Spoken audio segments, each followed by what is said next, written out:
We'll be there in a second. Good to go. All right, Steph, rumor has it there was a hole-in-one out there today. Yeah, man, that was wild. Joe just kind of mentioned that looks crazy on the scorecard. I just saw the one. Well, it was kind of leading up to it, and probably one of the best swings, good contact. It was right on the stick, and even if it's, you're painting the flag and it looks good, you never really expect it to go in. And when it hit right next to the flag, from our vantage point, the crowd around the tee box, they kind of went crazy. It was before it went in, and that kind of drowned out the reaction from the green. All I just saw was a bunch of hands go up, and then you just kind of black out and celebrate a crazy shot, especially in a tournament like this, that atmosphere. I'm still coming down from the adrenaline rush. That was nuts. That was one of the things we were going to ask, too. It was like after that you hit a little bit of a lull, and we were thinking, hey, did the ace do that to you? Were you just still so pumped up that it was like, man, I got to get back to where I... For sure. You're already, because we don't get to play tournaments or as many tournaments throughout the year, this is the one where all your attention and focus and energy is put towards. So you're already trying to control your adrenaline and your nervousness and excitement anyway. And then you add that to it, and I think I did a 50-yard sprint, and did about a 75-yard back before I got to my playing partners and got to celebrate with them. Alex still had to hit afterwards, and he hit a great shot too. We thought there might be one on top of the other, but yeah, I'm actually glad I held it together for the most part.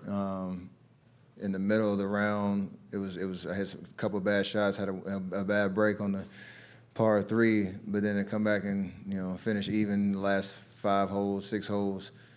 For me, that's the most I guess I'm impressed with for the day after the hole-in-one, just because it could have gone all over the place with where my excitement level was. Well, we saw that your hat came off. You kind of hit your head a couple times with both hands in disbelief, and then you were on your back, and Roger Maltby was trying to interview you. I was dead tired. That's what. We're in the middle of summer training and all that, so I'm still getting some work in and get ready for the basketball season, but not to sprint like that. So I had to catch my breath. I think you had Youssef a little tired too. He had to make a decision which way, how far was he going to run all the way down the course, down the hole. But yeah, it was great. Well, all right, congratulations on a great shot at another great round. By the way, that's the 5th hole-in-one in tournament history, and the first one on number 7. So congratulations on that. Why don't we open it up to the media for your Q&A? Here we go. Steph, Dave Leonardi, Ski News and Always Upright podcast. Have you ever hit a hole-in-one before in any play? That was my second in my life. I had one at Half Moon Bay, the ocean course, the 3rd hole. Same club, though, so the pitching wedge is nice for me. Oh, wow. Yeah. So that's number 2. And I tied my dad now, too. That's nice. He's had 2. I got to see one of his. So now we're tied. Excellent. And how do you prepare for tomorrow? Hang out, watch some golf on TV, jump in the lake. Pops is cooking. We're having a good night.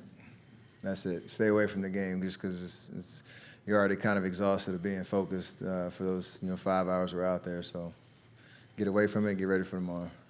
We had 27 the first round, 23 today, I believe. Another 23 or 27 will put you in the mid-70s, so that's a lot of points better than Tony's winning score of 62. So good luck tomorrow. Last year's winning score of 62. Yeah. Thank you very much. Good luck. Appreciate it.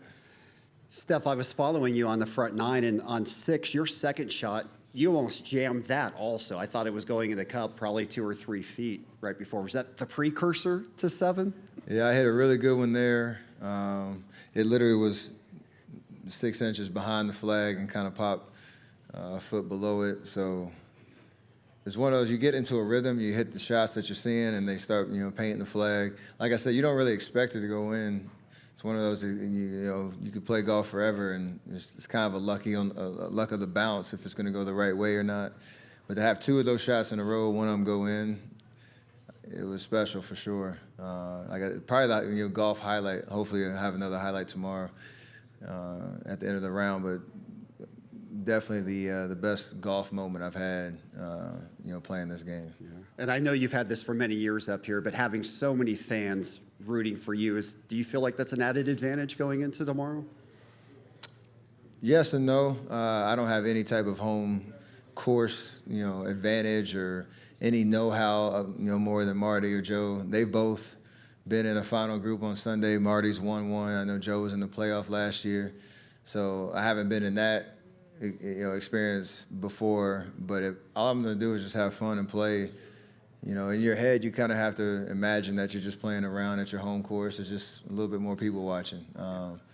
That's kind of the mindset and mind tricks you play on yourself, because you don't want to get too ahead of yourself knowing you don't want to be scoreboard watching. Thankfully, we'll all be in the same group, so you can kind of keep tabs. But just hit shots, have fun, don't put too much pressure on yourself. And it's a long day, so you kind of have to pace yourself. Yeah. Lori Leonardi, Skier News. You said you were in a lull after the ace, and then how did you bring yourself back? What were you thinking? That's where I can tap into basketball for sure. Just the mental toughness to acknowledge, you had a bad stretch, bad shot. That doesn't mean, you can't course correct right in that moment. So the birdie on 14, which historically has been a tough hole for me for whatever reason, to birdie that one to kind of right the ship a little bit. I missed a 4-footer on 17, which is the only other bogey other than that. I was extremely proud of the ability to kind of bounce back knowing things didn't go my way for that 5-hole stretch after the hole-in-one. My last hole-in-one, or my first one, I tripled afterwards. So literally the next hole. So I'm getting better, Yes. Hey, Steph, Anthony Flores with NBC Bay Area. Speaking of basketball, you played in the Game 7 just this last postseason.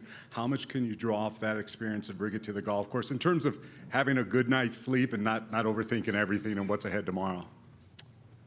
I think just being, in those situations where the stakes are high, you want something really bad and you have to kind of sleep on the thoughts that you're having about what might happen the next day.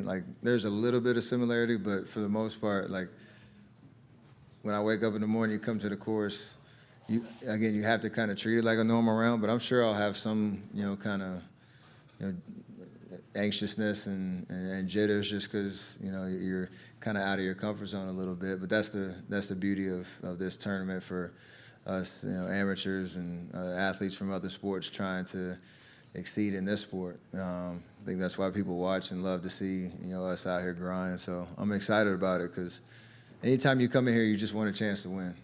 Your expectations change when you start to play well, but just to have an opportunity to be in the final group with a small lead, that's what I came here to do.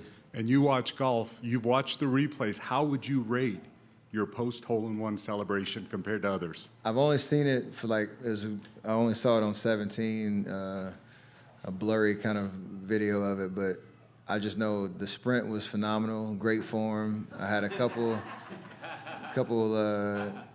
celebrations or moments to celebrate. That the hat came off, the glove went off. I tried to get the crowd into it.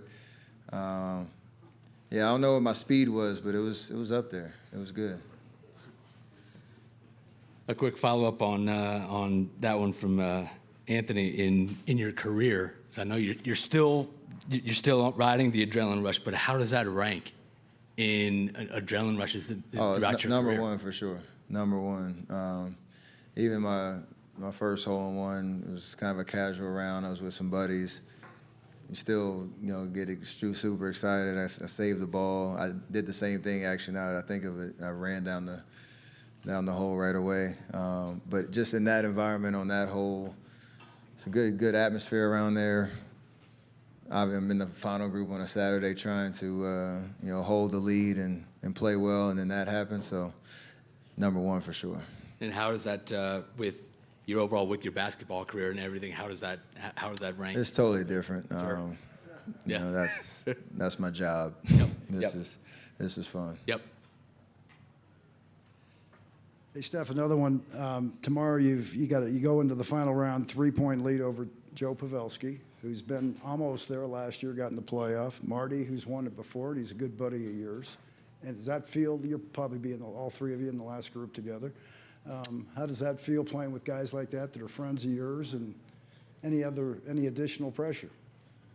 No additional pressure. It helps to know my history. I have great friends with both of them.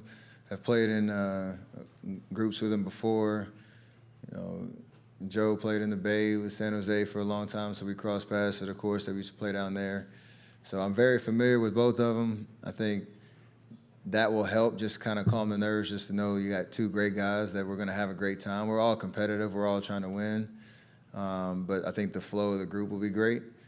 And, you know, you just, again, you can't think about the 18th hole tomorrow. You kind of just, you know, that shot at the time mentality or whatever it is, like that has to be the approach to it, because it's unfamiliar territory. So I'm excited for the experience. You know, on the first tee yesterday, you were introduced with all your NBA plaudits and championships, and they ended up saying, but he hasn't won the big one, the American Century Championship. That was absolutely accurate, too. So winning this thing would mean what to you? It mean everything. I love the game. I've been coming here for, I think this is like number 10 or 11 maybe.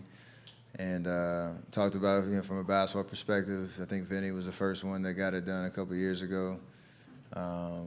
Being an active athlete, trying to, you know, exceed or excel out here in your off season, like all that stuff put into it. Super competitive, super passionate about the game. Look forward to this week, you know, every year. So it would mean a lot. And just knowing that you have the ability to do it, and we'll see what happens. You got it. All right, Jack, go ahead. How you doing today, Steph? Doing great. How you doing? I'm spectacular. That's the new word, spectacular. I want to know about the your symbol on your hat, and how can I and everybody else help promote that? This is a Curry brand. You know, I've been with Under Armour since 2013, and we launched Curry brand back in 2020. So it's, you know, it's a brand that's about, you know, changing the game for good and finding ways to unlock potential in a lot of different areas, and that's what we're about. So it's exciting to know we got the branch into the golf space too. We got apparel, footwear, hats, all that type of stuff, and then obviously in basketball and lifestyle, it's been cool to, you know, form something that people can be a part of. So how can we buy this? Like, let's it's say online. currybrand.com. I'm sorry, say it again? Currybrand.com. Okay, cool. Yeah, Appreciate it. Thank you. Thank you. Thanks, Jack. Steph, thanks again. Congratulations on a great round. Congratulations on the ace, and we hope to see you in here again tomorrow. Thank you. Way to go, Ace. 152 yards. The wedge, was it enough? I think so.